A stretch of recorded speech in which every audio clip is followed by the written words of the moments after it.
Marc LeBlanc. Here today with Marc LeBlanc. Hi there.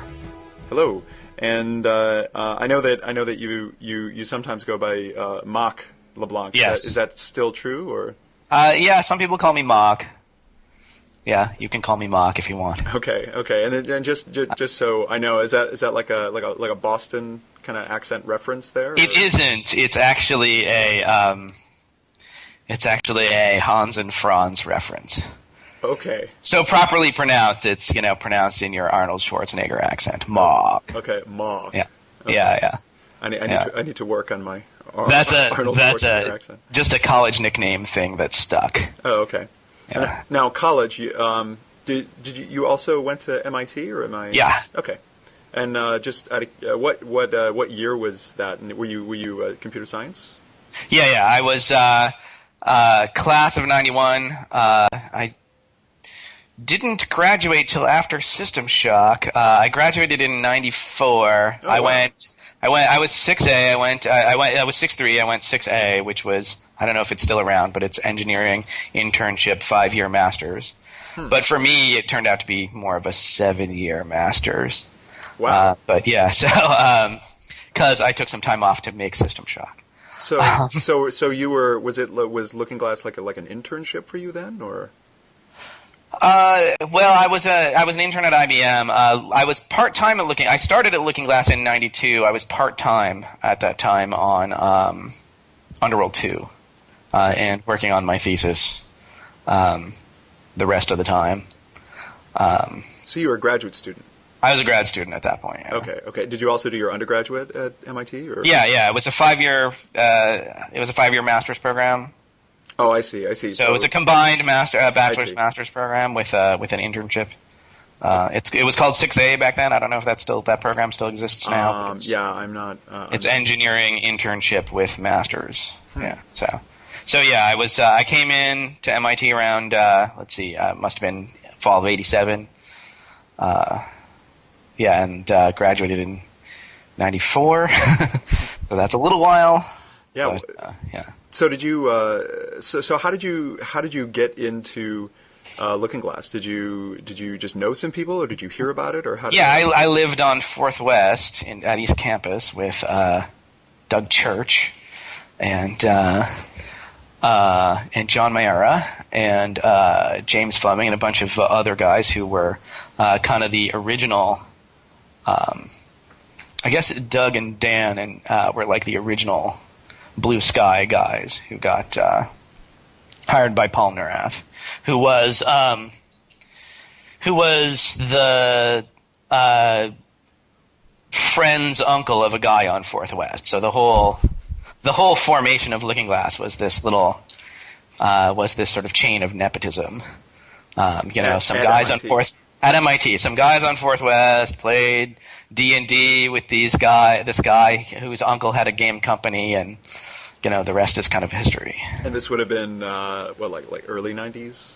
That would have been early '90s. I don't remember when Doug started there. I hope you get to interview Doug.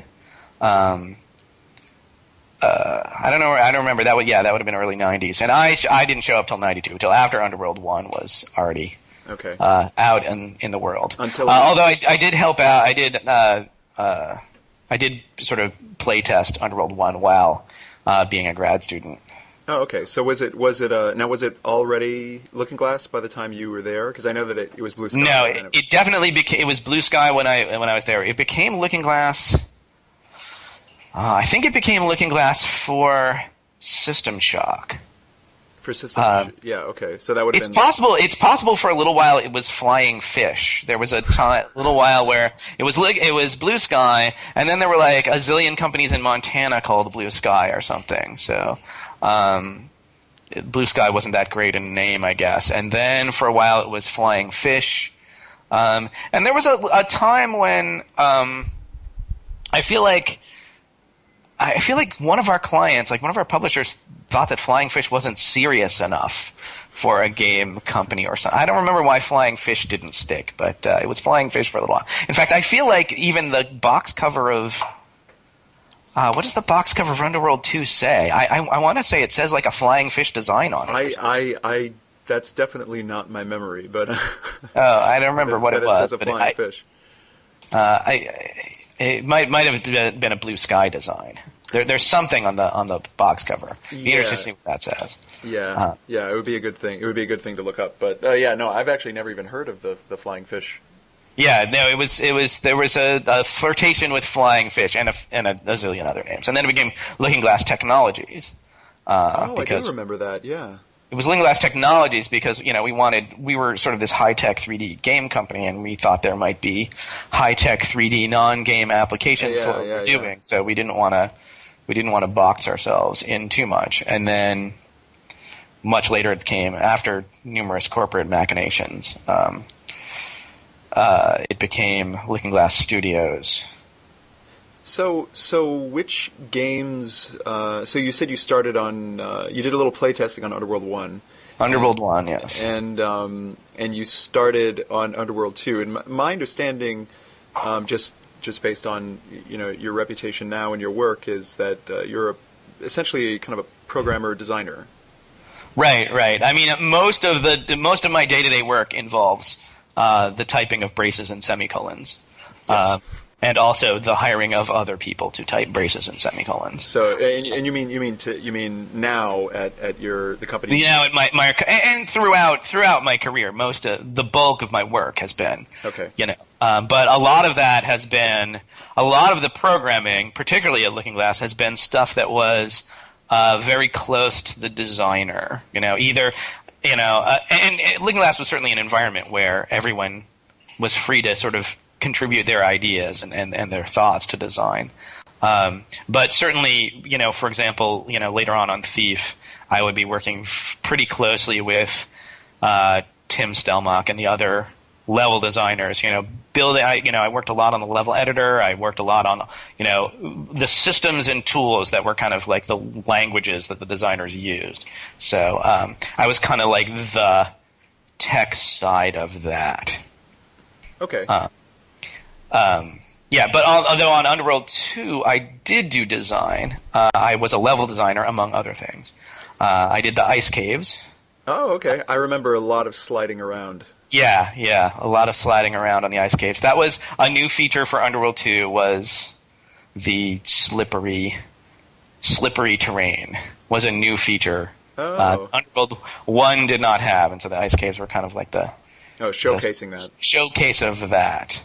Like in the case of stuff like Underworld 2, I mean, you talked a little bit about the sliding ice in Underworld 2, but I'm just wondering, do you have any memories of parts you made of these games, or parts that you were heavily involved with? Well, I can talk about my sole contribution to Underworld 1.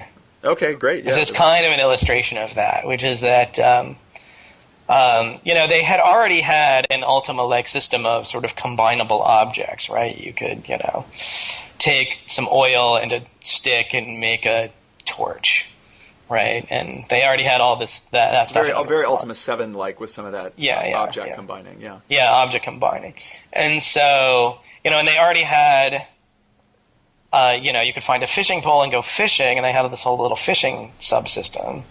And they already had, a pole that you could use to, poke at things from far away. Like if you want to push a button and set off a trap from far away, you could use a pole to push the button. You can have a pole in your inventory. And they also had thread. And so I made the obvious suggestion of, well, why can't you combine the thread and the pole to make a fishing pole? And that was and it's yeah, of course. And so they did it. And so that was my only contribution to Underworld 1. But the funny story behind that is when they came out with they made a demo for Underworld 1 that was just the first level. In the first level, there are no fishing poles, but there are poles and there are thread. And so someone out there in the gamer universe figured out in the demo that you could take the thread and the pole, make the fishing pole, and go fishing. And it made it look like, there was a whole fishing minigame made for the guy who discovered that, right? Because there was no access to the fishing minigame or the fishing system. It wasn't really a minigame, it was just a fishing system. Unless you had thought to combine a pole and thread. And that led some people to... So that read one of the reviews of the demo to describe us as hyper-intelligent beings from Jupiter. That's an enormous reward for exploration, which you usually don't get in games, and that's right. Really and certainly we didn't. We didn't really make that system just for the guy who figured out, who explored this one interaction, right? Yeah, but of course, what you want is for people to feel like you did. Right, exactly, and there was a lot of that, and it's amazing to look at, what people think is going on in those games. Like, there's a lot of there were a lot of sort of posts on Usenet about Underworld and talking about the underlying mechanics of Underworld that were just completely made up stuff that they were imagining. I feel like that's fantastic though, because that was in some sense mission accomplished on our part, right? It's like, if we give you a little, if we give you just enough richness, like, you'll imagine all the more richness. So one of the things that has come up in the podcast series before, which seems to be a reoccurring theme, is kind of I guess kind of like the simulation-oriented design aesthetic of some of these early games.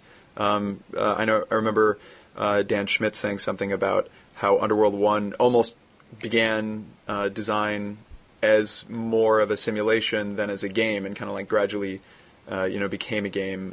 They were just thinking, like, how do we simulate a cave? How do we simulate the situation, etc., really before they worried about how to make it into a fun game. And I'm wondering if that was anything that you remember, or if that's not really what you remember. Oh, well, that was definitely true, and that was, you got to remember what the world was like in 1990, right? Like, that was kind of like in everyone's, that was sort of like in the cultural blood or whatever in 1990. Like, everyone was talking about cyberspace, and everyone was kind of imagining that, kind of the stuff that we were doing was going to be like the user interface of the future. Everyone was imagining that, like, by the time we got to 2011, we'd all not be looking at screens anymore. We'd all be, having holographic displays and being in, like, our user interface just for computers would be like this, holodeck, essentially, right?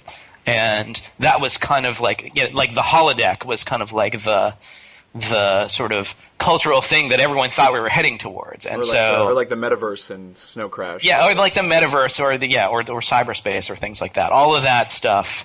Everyone sort of imagined that. Why wouldn't we just build a holodeck? So in some sense, like, there were a lot of people all over the world in around 1990 who were, like, kind of trying to build the holodeck, and in some sense, I feel like Underworld was one of those attempts, right? It was one of those, like, what would the holodeck, dungeon crawl be like? And so, of course, you simulated it, because what else would you do? Well, that sounds interesting, because this has come up over and over again. But you're the first person who's kind of connected it to kind of like a zeitgeist of the time of like that was very much in the popular imagination at that time, and that it wasn't just, I mean, technology of course had something to do with it, but I mean, that's interesting. That's making me think of that for example, that System Shock as something that was growing out of Underworld as being like an actual cyberpunk story with actual cyberspace in it, and then it even had that crazy VR headset, which I don't think anybody's talked about. But is that something that you remember? Right. I mean, VR headsets were happening all at the same time, right? Like, there were, little traveling shows, where you could, pay some guy, $5 or something to put this giant 20-pound VR headset on your head and, look at this, polygonally flat-shaded world in stereoscopic 3D. Oh, wow, yeah. I do. Yeah. Right, like, I mean, like, virtual reality was like, everyone was hearing about how, quote-unquote, virtual reality was coming, and most people thought that virtual reality was a hardware thing, that it was like, it was going to be goggles and gloves, and it was like this telepresent, like, thing. And, we were kind of coming at it from the software thing. Well, if there's gonna be a virtual reality that you're interacting with, then it's gonna have to have rules and a simulation and stuff like that. So maybe we'll work on the rules and the simulation part, and getting the doors to act like doors and getting the motion to act like motion and all that stuff, and getting the characters to walk around like characters. Yeah, I can definitely. I mean, obviously that comes off very strongly in the first two Underworld games, which now it's interesting that you say that when you mention that as being part of kind of like a larger cultural thing. I mean, I feel like I don't want to say that Looking Glass was necessarily more keyed into that than other people, but if you look at other games around at the time, stuff like Wolfenstein or Doom or the other games that were doing the scrolling 3D for the first time, at least I don't see as strong of an emphasis on that kind of meticulous simulation aspect. And obviously those games were popular in different ways because they were more streamlined. But I don't know. Is that? Well, I mean, in some sense, that's that was kind of like the innovation of Wolfenstein was to do less, yeah.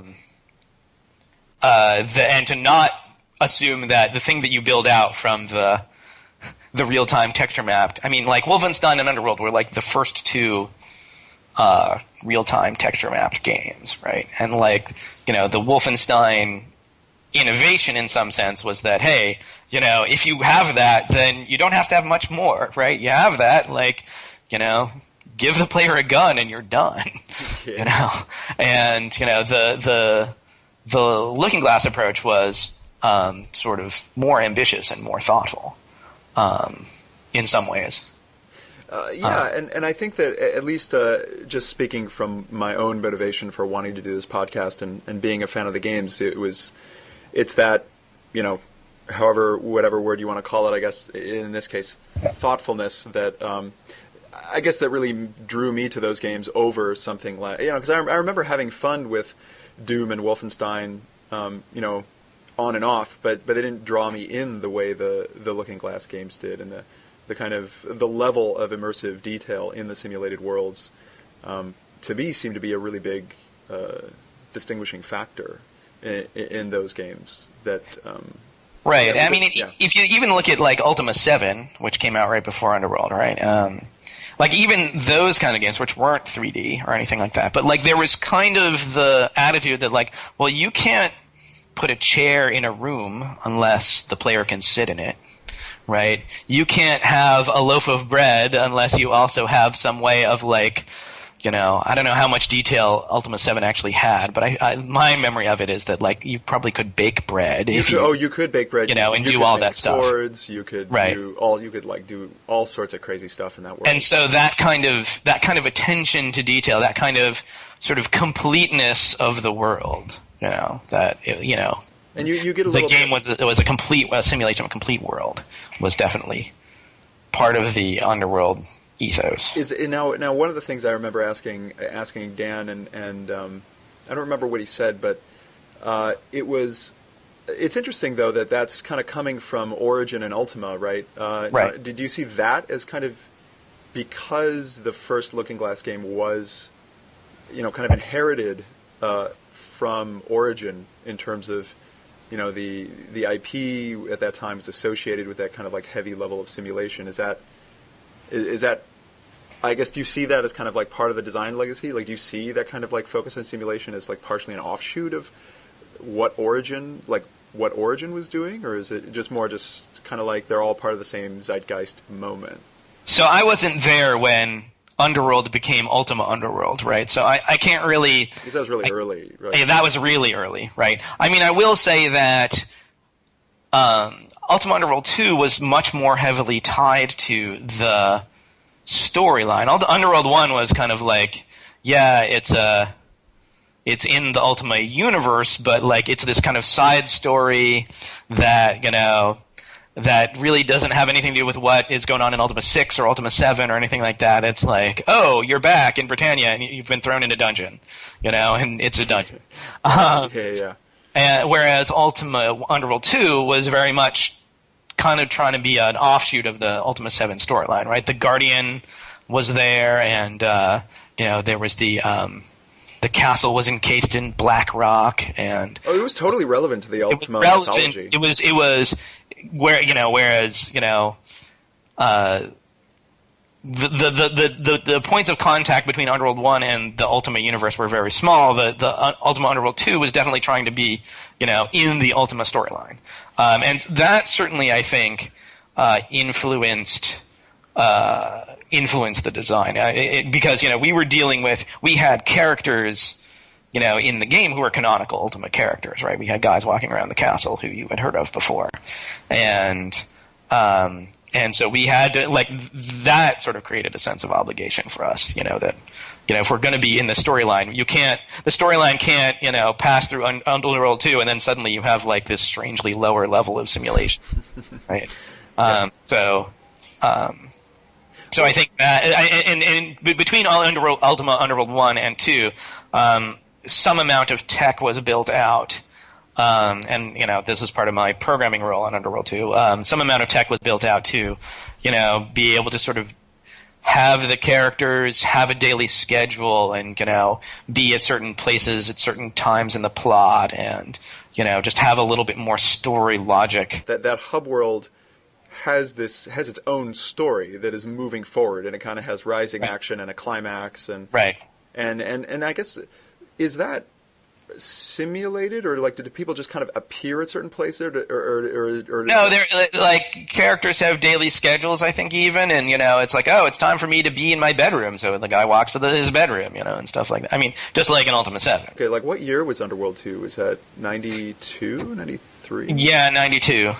Because I know that if you look at the Elder Scrolls series, which at least in the imaginations of some people is kind of like the flag bearer for a lot of this similar kind of design stuff now, is I know that they only kind of got NPC schedules, NPCs that have daily schedules. I think that they only got to that point, I think, in Oblivion. Right. Which would have been 2004 or something. Right. And I, and I know they're dealing with a much bigger world, and it's got all these 3D graphics and everything. So, it's a different kind of resource and development problem to get the same level of kind of simulated functionality back into the world. But that's what always strikes me about some of these, especially some of the early Looking Glass games, is that because the scope was, a smaller world, it seems like you were able to do some of this. Right, yeah. Interesting. That certainly could be. I mean, certainly Ultima 7 had a huge world, and they were able to do it too. So, I mean, there is some. I mean, it's somewhat. It's the will to do it, and there's also the question of game design, right? When you're doing when you're in that sort of simulated mindset, of course you're going to simulate the guy having to go to sleep, and going to his bedroom to sleep. If you're actually, if you are making a game you're designing WoW, you certainly don't want, you're thinking about how it is as a game. You certainly don't want a player to go to the quest giver and be where the quest giver always stands and find out that he's on his lunch break. Yeah, of course. And have to track him down at his lunch break and come up to his table where he's eating and say, no, I need the quest. And well, that's interesting, because I mean, and of course, WoW is several iterations refined variation of the modern MMO, and it's funny that you mentioned Ultima 7, because if you look at Ultima Online, it's basically Ultima 7 online, right. Really, in terms of what a lot of the interactions are, with the crafting and all this kind of stuff. And anyway, yeah, it strikes me as being interesting, because it almost seems like there was this, time, or a certain strand of game design that was all about this. Yeah, it was interesting, the fact that you had to go find somebody if they were on their lunch break, but then almost some of these early MMOs kind of started out that way, but now we've kind of come back to this less about fiction, more about functionality kind of a thing. Right, exactly. And some of it, I think, again, going back to sort of the, early 90s sort of simulation mindset, gamers were kind of this stuff was new enough, and I think gamers were a small enough group of people that you could do something that was this weird experiment in simulation, and your audience, I think, would actually give you money to see how the experiment turned out. It was kind of okay if, this was only half good. It was kind of okay if like there were a lot of sort of stretch marks and growing pains for this idea of simulation, because like I felt like I don't really know, but I feel like the audience at the time like was kind of more engaged with that. They were more engaged with like, hey, look at what these guys are trying. Yeah. Well, it was also I think there was more of a frontier mentality. Right. That the players were part of that frontier more. They were part of that. They were part of that. Oh, look at what simulation can do, and look at what it can't do, and isn't it cool to be able to see what it can't do? The trick was to do the right set of stuff, right? And I think that we did eventually figure out that the skill was in figuring out what to subtract from the world, not what to put in the world. Oh, could you explain that a little bit, or what? Like the skill is figuring out sort of what you don't have to simulate, what to leave to their imagination, or what gaps to leave. I think that a good example in Red Dead Redemption is figuring out that the player should just be able to summon his horse from Ne'er So Far, Zelda style. Yeah. Right. Completely unrealistic. Right. It's in some sense something that you're subtracting from the realism of the world, right? It's kind of a bad example because in some sense it's the creation of a feature rather than the elimination of a feature. But I mean, if you can think of it as the elimination of the simulation of where your horse is, right? Yeah, it's a simplification of what otherwise would be a bigger simulation. Right. So the art is kind of figuring out what and where to simplify, rather than what to simulate. So obviously in System Shock, we simplified the conversation system a lot, right? By eliminating it essentially. We simplified the conversation system by having these audio logs. Like, what was your role on that project specifically at that time? So I was mostly programming on that one. I did a lot of work on the level editor. I did a lot of work on just the user interface for the game. I feel personally to blame for a lot of the user interface. Oh my goodness! Oh wait a minute. So wait a minute. I'm thinking when you say user interface, I'm thinking of that crazy system where like you can lean, but you also have like 3 levels of standing up, so you can put your character all the way down, sort of in the prone position, and look straight up and walk. Right. I mean, so like the actual all of this. Remember how System Shock was played in a small window if you played it on an old machine, and there was all this user interface all around it, and pretty much like the actual implementation of that stuff, not necessarily the design of that stuff, but the actual implementation of that stuff fell to me. Now, the design was a group effort, and I want to say that, and I just kind of want to apologize to the world for this, but I want to say that I kind of feel like I had completely drunk the Kool-Aid in terms of like thinking that was the right user interface, because it was very much the Microsoft Word school of user interface, where like there isn't a feature that you can't see on the screen and touch and play with, right? Like that was the idea. Like heaven forfend, we should have a crouch key, and if you never found the crouch key, you would never crouch. Did you know that game has a mouse look mod? Which one? System Shock? Yeah, System Shock 1 actually has a mouse look mod that's available. Well, it's funny because I wanted to talk about mouse look. We didn't have mouse look in Shock, and the thing about it, the thing that no one remembers about the evolution of mouse look is that the thing that mouse look needed in order to exist is frame rate. That back in the 10 to 20 frames a second world, mouse look is nauseating. And we were particularly hampered because we were doing a lot of, in Doom, which was kind of contemporary to System Shock, you couldn't look up or down, right? So any mouse look you had was going to be one-dimensional, right? And the whole reason that you couldn't look up or down was they were making so many assumptions about walls being perpendicular to floors and things like that, and everything being this sort of everything kind of being perpendicular to everything else, and, like, to make the math simpler, right? And to make the rendering faster. And in System Shock, we relaxed that constraint, but we still had the optimizations for the case where you were looking straight parallel to the floor. Now, when you say optimization, do you mean technical, or do you mean like... Yeah, we wrote special code for the case where you were looking parallel to the floor so that we could run faster.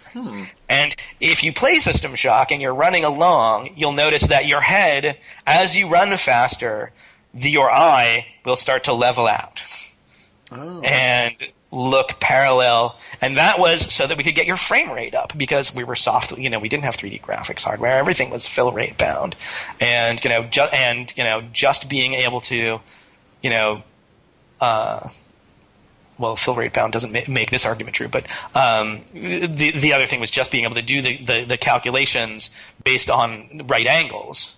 And based on parallel and perpendicular surfaces, made it a much simpler, a much faster thing to render. And so we didn't really have the freedom to attach your point of view to a mouse and let you point it anywhere you wanted, because first of all, if you didn't point it parallel to the floor, it was going to be slower. And we were fine with you being slower as long as that was, you were busy looking at something. If you're busy looking at something, then you probably weren't running, Because the interface made it hard to do those things at the same time. Right. And that was on purpose. That was so to keep the frame rate up. Right. And so, until really mouse look doesn't really take off until really right before 3D hardware, but, until we can get frame rates that are, noticeably higher. One of the crazy things in System Shock is that there were these mini games you could get for your, and I think there was even one you could play Wing Commander while you were playing System Shock. Wing Zero. Yeah, Wing Zero. Yeah, that was just a weird, I don't know, a weird extension of our sort of simulation mindset. Of course, you would have. Of course there will be video games still in the future, right? It was also kind of, that was also a continuation of the Underworld tradition of having a video game reference in every. Oh yeah, because Underworld had Pac-Man and a Q*bert. Yeah, right. Underworld 2 had Q*bert. Underworld 1 had Pac-Man. Yeah, Underworld 2 had Q*bert, yeah. And Underworld 2 maybe had the Puzzle of the Bullfrog, or maybe, I don't remember which one. I don't remember which one. Yeah, I remember Dan mentioning. Right, and so, we were we have to do a video game reference, and so we decided our video game reference was going to be, you can play video games, and so we had Pong, and Tim Stelmach did Eel Zapper, which was Missile Command Upside Down, and, Sean Barrett actually did the Wing Commander, the little mini Wing Commander inside System Shock. Wing Zero, I remember that. Wing Zero. And the funny thing about that is that all of those games are running off the same simulation time step as the outer game.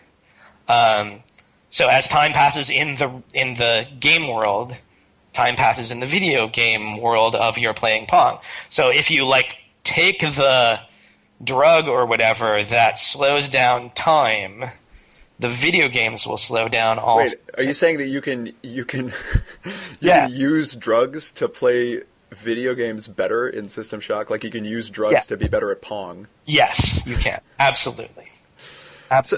So that's really fascinating. That's Emergent. We did that. It was kind of by accident. Yeah, but that's really great, because one of the things that it's really interesting that you were talking about the kinds of simulation stuff that Looking Glass was doing as growing out of this kind of, virtual reality, William Bitts and Neil Stephenson kind of zeitgeist thing. But then System Shock itself is kind of a great, almost kind of self-reflexive cyberpunk game. Right. Because it's a game, but there's video games in it, and the fact that you're fighting zombies and playing Pong at the same time says a lot about your character. Right. And I certainly in Shock 2, I had the thing of I have to find a good place to hide so I can finish my video game. Yeah. Kind of thing. Hide from the zombies so that I can finish playing Overworld. It's really great stuff, because there's some, and the first game too, I know, has cyberspace itself in it.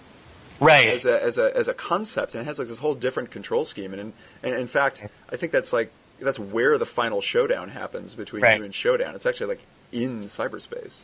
And that was sort of a simulation completionist kind of attitude of ours, right? It's like, well, if it's going to be a cyberpunk game, it's going to have cyberspace, and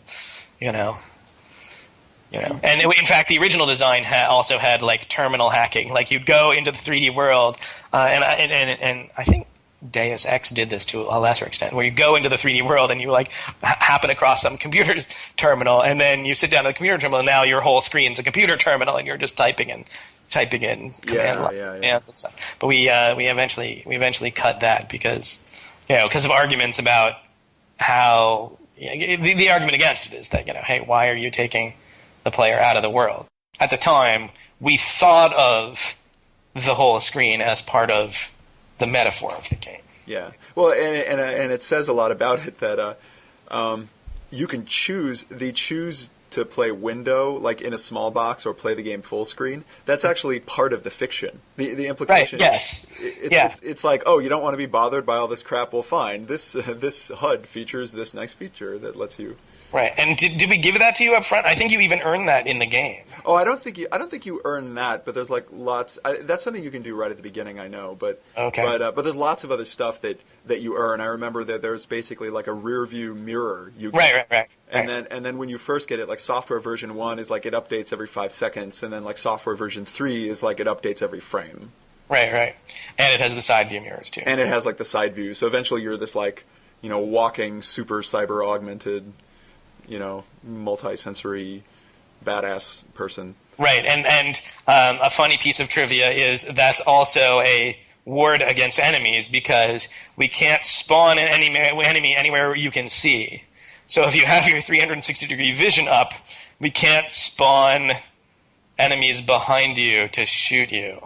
Oh, wow, so that's kind of... Yeah, okay. Whereas if you don't have it up, you can be walking down the corridor and an enemy can spawn, behind you. I think you may have ruined one of the imagination gaps. Well, what's interesting to me, looking at sort of like watching the Looking Glass games, as they went forward, it seems to me like the company doesn't really entirely lose that focus. Even when you get into the late 90s, it becomes a little bit more refined in a way that is attempting, I think, to be a little bit more streamlined and commercially viable. But it's not like at some point the company just kind of like breaks down and starts making first-person shooters. No. I mean, I think definitely sort of the idea of sort of emergent gameplay and emergent narrative, and creating systems that are rich enough that they have the opportunities to surprise you. I was listening to your talk with Dan, and his story about I was running away from the skeleton because I was nearly dead, and I ran around the corner and had to rest for a while and hide, that kind of stuff. Just the emergent moments that can only happen if the sort of substrate for them to happen is like a fertile enough ground for them to grow. And I think that all through Looking Glass, like the goal was definitely to create that, and I think we got better at it as time went on. Yeah, I mean, I remember having a lot of those same kind of stories. Like, those same kinds of things were happening to me in Thief, I remember. Right. But Thief had a much more streamlined, easier to understand, kind of less cluttery interface. Right. Well, the interface certainly was a lot better, and and just the sort of containment of the experience was a lot better. Because you had, are you thinking just that it was a fixed mission. It was mission-based. The world was smaller. It wasn't like this giant open world where you could walk all the way back to the very beginning from the very end, and kind of get lost. It was like a bunch of small simulated worlds, right? And that they were, but you sort of got to focus them in a way that you wouldn't if you kind of dropped everything into one big pod. Right. I mean, I think our goal was like, we're going to put you in the sandbox, and give you an objective, and we're going to put objects in the sandbox, and we're going to, I'm going to tell you your objective is to get this red ball, 3 feet in the air, and whether you do it by throwing the red ball or by making a giant 3-foot pile of sand and walking up, or whatever. and rolling it up or whatever, or stacking the other objects, or That's so. This is interesting because I mean, obviously, even today, people talk about emergence a lot, and I had a friend of mine describe it to me as some games which talk a lot about alternate solutions to problems, etc. Some of them are kind of just pre-designing a whole bunch of solutions and then letting you choose between a lot of them, versus a game that is emergent to the point that you're actually. I think it's a difference between like finding a solution or creating a solution. I don't know if that terminology. Right. Like whether you're authoring the solution or whether you're, making solutions possible. Now, I mean, obviously, if you're going to make a commercially released game, right, you have to, if you give the player an objective, you have to prove that it's meetable. You can't just hope it's possible. Yeah, you can't just hope it's possible. By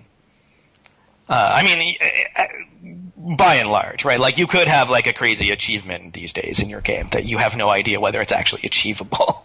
But in general, like if you're going to have a mission with an objective, you have to have some way of.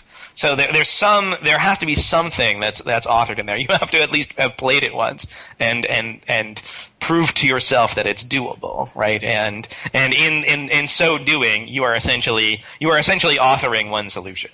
Well, but it does seem like Looking Glass's approach to that kind of game design. I mean, if you compare it to example with Ion Storm, right? If you like, and I know that Doug Church and Warren Spector have had like this, at least at the time that those games were out, had this kind of back and forth about, which is the preferred way to have a quote unquote open-ended game. Do you do it the kind of Deus Ex way, or do you do it the Thief way? And I know that Looking Glass still seem to have a particular definition of what creating a solution meant to the creative culture of the company. Would you agree with that, or? Yeah, sure. I mean, one of the things. I mean, if you want to talk about Deus Ex, one of the things is that I think that we on Thief, for example, we had the luxury of kind of making fewer promises.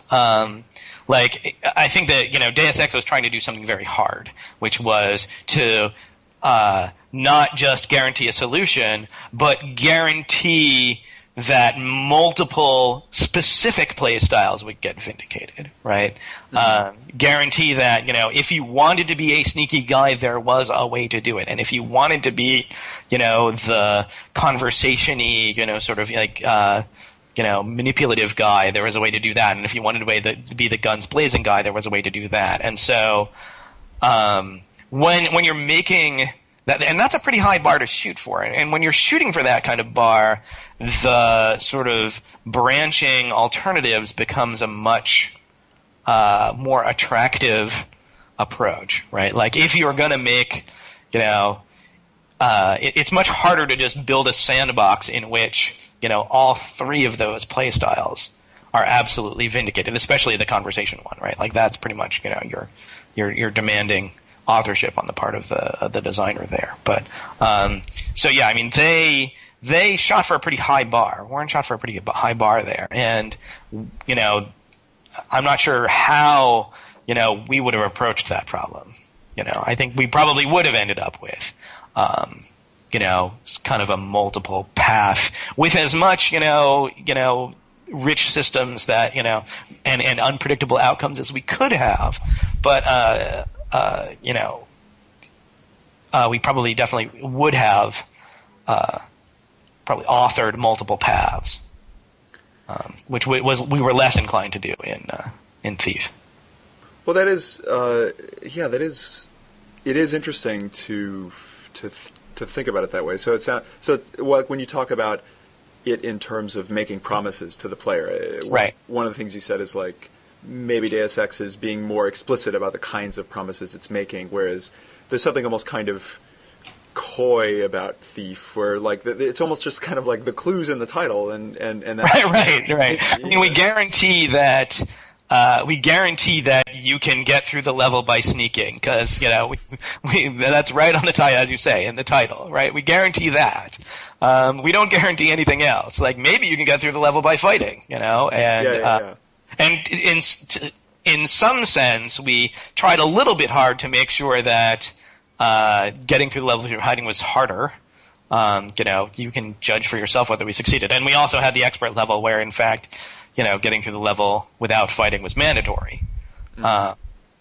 And so we gave you that hint as well. But we didn't say, oh, you can be the sneaky guy or the fighty guy or the, and whether, we will make sure you have a good time whether or not you try to be thief or try to be assassin, Mm-hmm.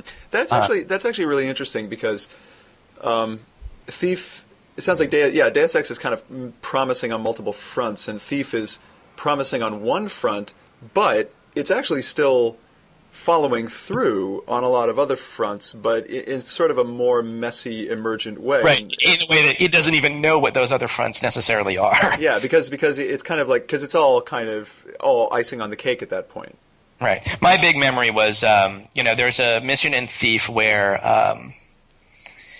there's an assassination attempt on you, and you're just kind of following that. You have to follow the assassins to figure out where they're going. Yeah, I just talked to I think it was Greg LaPiccolo about this mission. It's I think the name of the mission is Assassins, and you have to follow them back to their boss. I think his name is Ramirez. Right.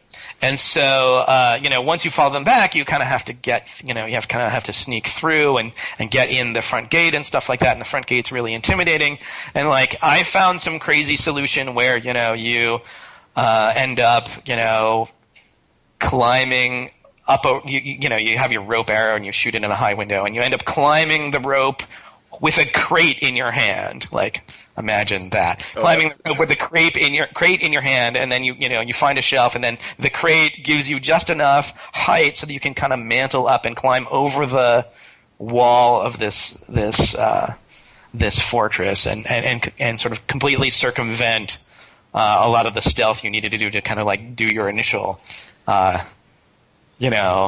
infiltration. Yeah, which is like this big complicated thing that's kind of been set up for you. Right. And I remember showing it to Greg and some other folks. Like, here, this is how I got in. And, and it was clearly that it was completely unplanned. There was like, it was not, hey, we should have crates here because there are that's a place where there should be crates. And we should have a ledge here because that's a place where there should be a ledge. And, it all just sort of added together to this solution that was completely unintended by the level designer. That's funny. I didn't even know you could climb rope arrows while holding a crate. That's like the first. Who would think to, right? I didn't even ever think of that. The attitude is like, the level designer would accidentally create some like little alley in between buildings or something that a clever player could like drop into and not have a way out. And so like I guess the fundamental like Looking Glass attitude is like when that bug got reported, like where other people would go in and maybe delete the alley, like or change it so that you couldn't get in there, like we would just put in a ladder so that you could get out. Yeah. I think that was like the ethos. It's like, oh, well, if you got there fair and square, then we should not necessarily reward you, but at least not punish you. So I'm actually really intrigued by this whole promises thing because I think it implies a lot about player expectation and right. Sort of like how a game presents itself versus how a game presents itself, like what the title is, even what like the cover art is like, versus how it's designed. Expectations, and communicating expectations and things like that. That was something I think that the whole game industry was kind of struggling with. Particularly, gamers were a much smaller audience, even 10 years ago. And a much smaller audience 20 years ago, and so like I think that there was more like we were still struggling with the idea of not every computer gamer is going to play every computer game. Oh yeah, absolutely. Well yeah. So the expectation isn't going to be based on other computer games. Right. It might be based on, you might have no idea about computer games, but you're like, hey, stealing stuff sounds fun. Maybe I'll buy this game called Thief. Right. And I mean, I think that like you see that kind of logic now with stuff, or I mean, like in the last 10 years. I mean, obviously stuff like Guitar Hero, Rock Band. I mean, it's just, or you know. Right. Well, I mean, now we have Wedding Dash, right? You know, like, yeah. Now we have like broad ranges of expectation. And broad ranges of audience. But, you know, at the time, you know, like computer games was almost a kind of hobby that some people did. And computer game designers, you know, it kind of speaks to the whole sort of formal abstract design tools thing that Doug was trying to do and that, you know, I was later trying to do with MDA, which is that, you know, there was kind of like this attitude that, you know, that there was sort of like this universality of fun that, you know, if you were and some of it I think now that I think of it has to do with this sort of limited, the limited hobbyist nature of computer gaming at the time. But that, you know, if you were a computer gamer, then, you know, there was kind of like a single objective notion of fun that, you know, everyone kind of needed to adhere to. And the idea of creating an expectation, you know, the idea of like, you know, speaking to an audience that's not the whole audience, was, I think, you know, like a hard idea for people to embrace at first. And are you saying that this, just for listeners who might not know, the formal abstract design tools, is that, I'm familiar with that as a GDC talk that Doug gave at some point. Right. Yeah, it was a GDC talk, and I think it was an article in Game Developer and things like that. But just the idea of formalizing sort of game design as a discipline or a field of study, that kind of idea, and it was kind of part and parcel of like finding the difference between sort of descriptive and prescriptive game design, right? A lot of, you know, like to the extent that there were, you know, people writing papers and books and you know, and giving talks about game design at the time, particularly computer game design. A lot of it was kind of prescriptive. A lot of it was, you know, your game is good if it has these elements and bad if it has those, if it doesn't have these elements or has certain undesirable elements. And it was just sort of a talk about, a discussion about good and bad, right? Versus kind of descriptive game design, which is more like, hey, let's talk about what games are. Let's talk about how games behave or how players behave, you know, when they're playing games, and what are the properties of games that are, you know, not value statements. You know, we can talk about, you know, feedback systems without saying that they're good or bad, but they're a useful tool for analyzing games, that kind of thing. So I think that, you know, back in the day, you know, of Shock and Thief, there was a lot more sort of attitude of good versus bad, as opposed to stealthy versus fighty, as opposed to twitchy versus brainy, as opposed to you know, my kind of fun versus your kind of fun. So when you Shock and Thief this would have been like mid to late 90s, right? And just to make clear one of the references you made earlier, you talked about MDA, and that's the Mechanics, Dynamics, Aesthetics framework that I know that you is it you? Because I know that it's pretty much me. Yeah, okay. It's pretty much that sort of came out of the game design workshop I ran at the GDC. We started in 2001, and it was basically. It took me a long time to sort of get my head around the idea. First, this idea that, you know, games have objectives, right? Games have aesthetic things they're trying to do. They have kinds of entertainment they're trying to provide, and they're not all the same. You know, that idea that we just talked about, and the idea that, like, hey, your game design theory might be objective specific, right? You know, and so like that, like being able to actually talk about being able to actually talk about like sort of what the aesthetics of your game are, what kinds of play pleasures they're delivering as a subject, and then talking about, well, what are the design principles, what are the rules, what are the systems rules, and what are the dynamics that evoke those kinds of aesthetics. And so it finally kind of came together as these sort of like three ideas. You can sort of view games in terms of the kinds of their aesthetics, the kind of fun that they're trying to deliver. Then you can also view games in terms of as systems and as their system behavior, and then you sort of view games as collections of rules, right? And that kind of all emerged from this dialogue that started kind of in the mid-90s about sort of what is a game and who are games for. Well, when you say this conversation, just to give things proper context, are you talking about a conversation that mostly happened within the game industry? I would say. Okay. Yeah.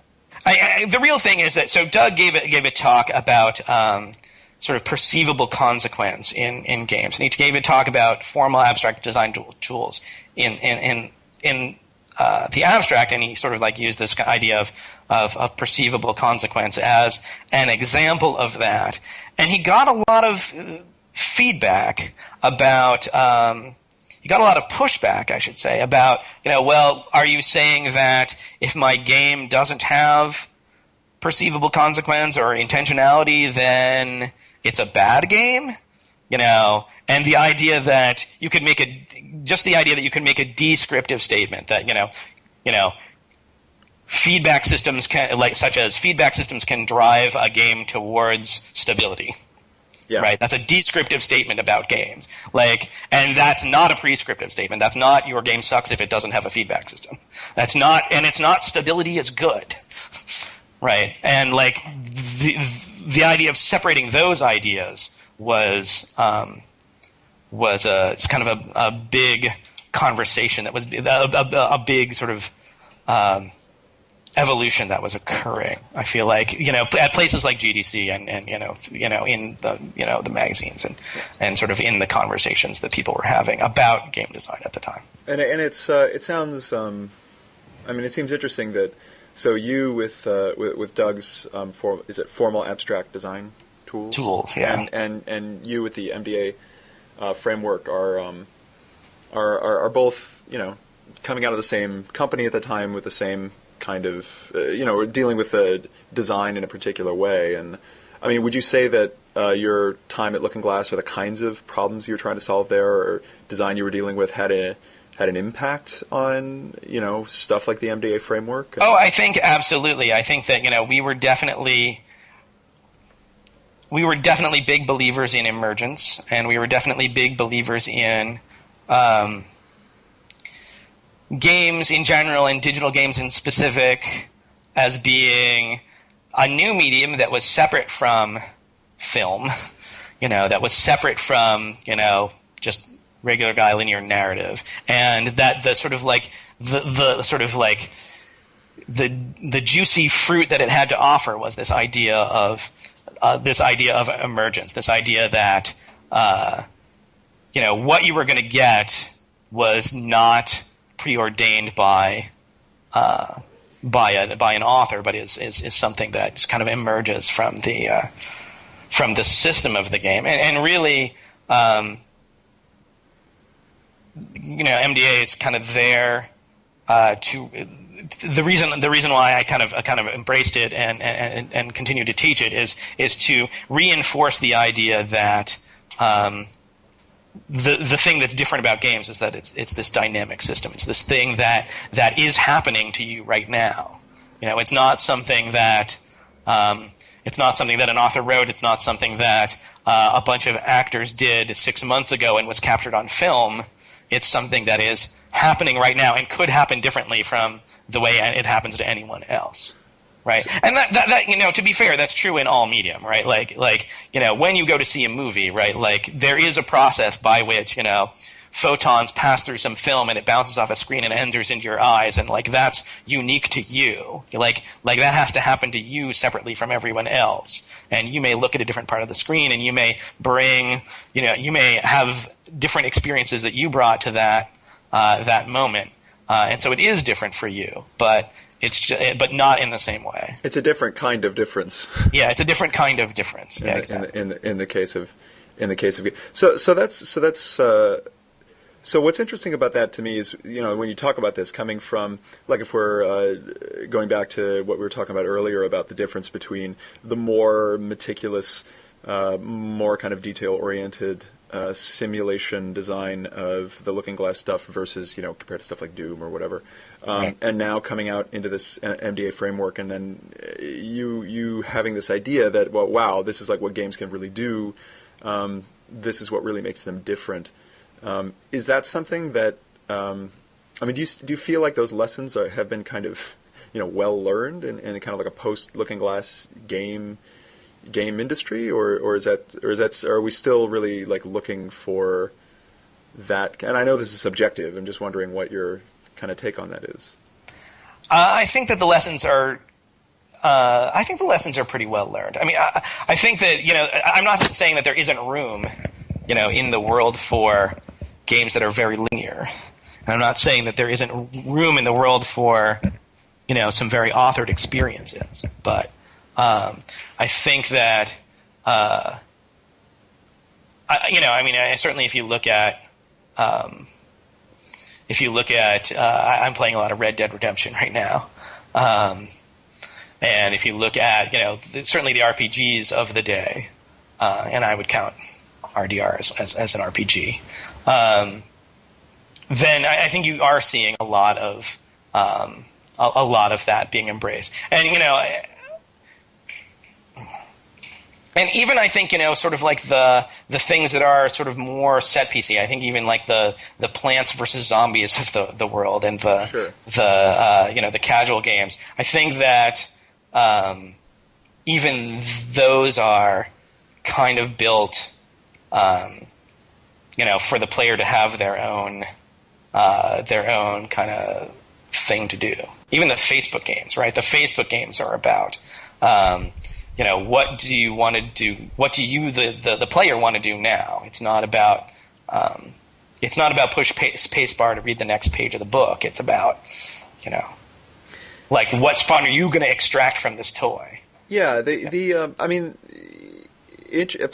Red Dead Redemption is really interesting, I think, because that game.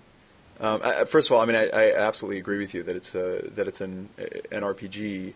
You could say that about a lot of. You could say that Rockstar's open world games were moving in that direction for a long time, and right. And but one of the things that strikes me that makes something like that, and just to be fair, I enjoy the game a lot. Very different from, it seems like, something Looking Glass would have done, and not that that's our definition of good and bad, but it's got this nice simulation going on in the world, and the way NPCs respond to you, and the kind of emergent things that happen, like if you Right. pull out your gun in the middle of a saloon, everybody freaks out, and then that causes other things to happen, etc. But that all kind of goes away when you go on the story mission. So that there's a really kind of it's definitely learning, I think, a lot of those lessons, but there's definitely kind of like a have your cake and eat it too kind of Sure. Approach to games like that. It's kind of like they're sort of emergent in sort of one sense, but then like the minute things get narrative, that kind of all goes out the window, and then you kind of go to your linear world where you have your linear story, and then you kind of like appear back in your highly emergent simulated world. And well, in another way of putting it is that it kind of puts the narrative in an appropriately padded cell, right? Like, it's like, oh, you want a little bit more motivation? You want a little bit more, character development? Like, oh, go on this story mission. yeah, And in Thief, this story mission, quote unquote, was a cutscene, right? In Thief, the equivalent of the story mission was the cutscenes at the beginning and ends of missions, right? Which were just stories. Yeah. And in a game like RDR, it's more like, hey, now go on this little Disneyland ride with guns, and experience this, and kind of maybe learn some skills, and kind of bond with, your character, and bond with the world, and bond with the narrative, and that creates kind of like this springboard for going out into the open world and sort of seeing it, seeing it as relevant. Yeah, the open and it's to me the open world really, and again, just a personal taste thing, but for me the open world feels like, like the main event, like that's the really interesting thing, and it's interesting that you mentioned Disney World because a lot of, and this is not necessarily a criticism, but I think it's an interesting way to look at it. Is a lot of Rockstar's games to me feel like theme parks, right? You know what I mean, in the sense that like the story missions are like rides. Right. That you're going on, but really the more the kind of immersive world of the theme park is kind of where you're really getting the feeling of just that's where it feels like a simulation. Right. Yeah, well, I mean, it's a theme park where they really nail the theme, right? Yes. There's all these. I mean, and that's a good analogy. It's like you're wandering around this open world, doing this kind of open world stuff, and like there's little rides you can go on. But the little rides, actually, unlike the real theme park, unlike the real Disneyland, the little rides are actually about reinforcing the theme. They're about reinforcing, the characters and the world in a way that in a way that it's not true in Disneyland. Disneyland Space Mountain isn't there to make you feel spacier, right? At the end of the day, it's there to wrench your gut in certain ways that are pleasurable, right? And and maybe the walk up to getting into the car in Space Mountain is spacey feeling.